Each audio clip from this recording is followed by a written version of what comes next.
Looking at the 4-hour chart now, okay, this has been probably, hopefully correctly segregated. Remember, the market has finished already 4B. There was 4A here. Now there's an A, B, and a C. This is 4B. We're now moving into 4C. This 4C is going to be 5 swings. We have here outlined for 1, the first swing in 4C. First swing in 4C already did an A down. It did a B yesterday.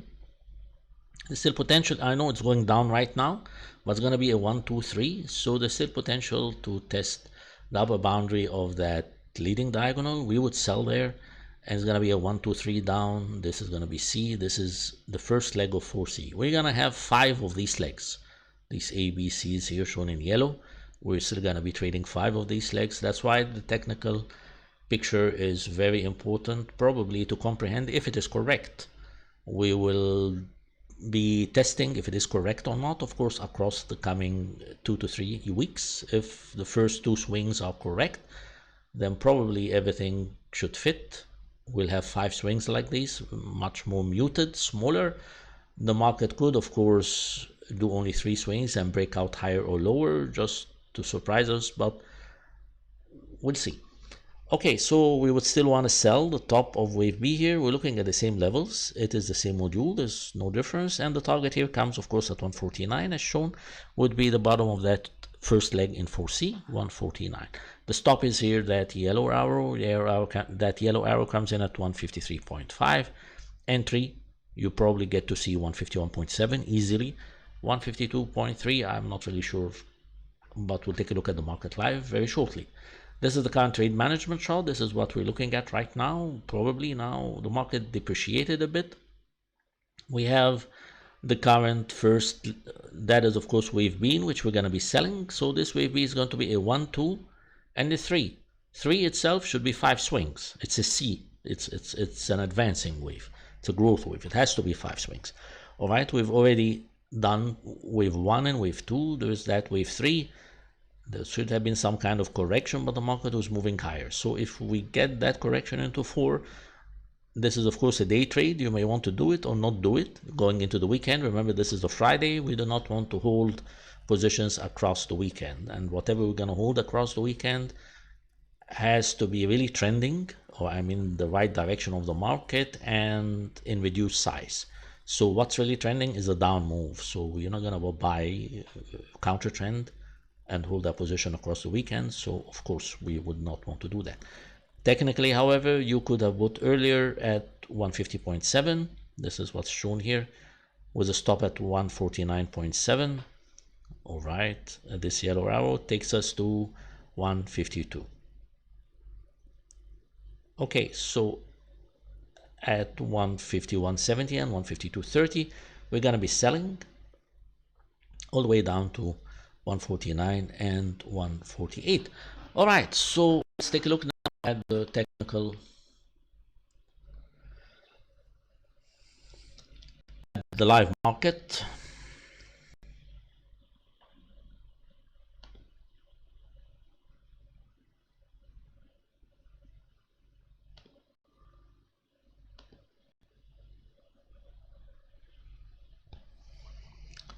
Okay, so it didn't really go down very. What went down strongly was sterling against the dollar. Chairman Powell is going to be speaking today, and of course it's actually a forum, but it's the same press, financial press, and they're going to be asking, of course, regarding tapering and how much is expected and dates, and probably it's going to be, you want to be strong the dollar, more or less. That's what this is leading to, especially going into the weekend. So the sterling depreciated heavily against the dollar. It did not do so against the yen because, of course, risk aversion that's going on currently in equity markets. If going into, let's say, Monday, we are able to get these levels, 150.6, 150.8, so we can execute that trade. We're going to have a stop right here, 149. We just have to be below level 1, really. 149.7, 149.65. We go for the last spike into this B, 35 into 152. 0.2 or just 152. At 152 we're doing a 1 to 1.5 risk reward. We're doing about $200 if you're carrying 2 minutes. I believe we have that here.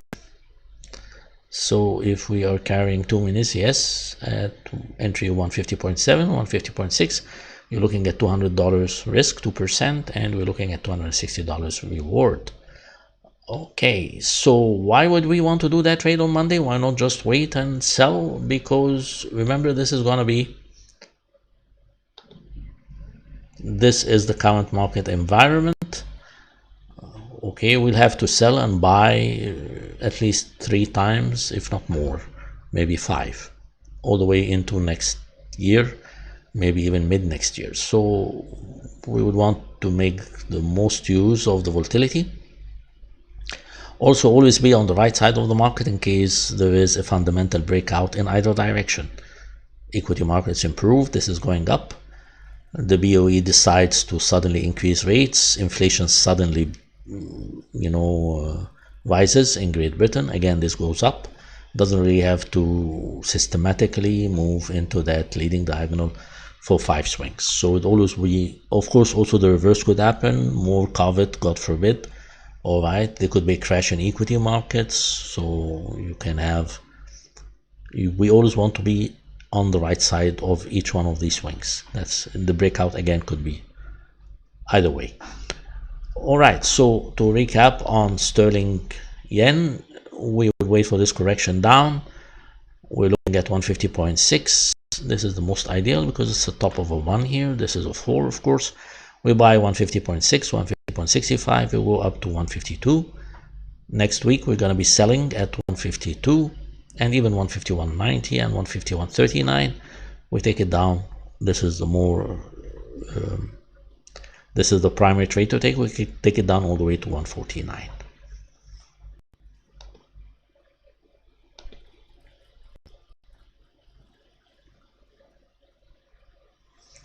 So on the 15-minute chart, we're still just beginning to get that correction. All right, will take us to 150.45, where we are 150.38.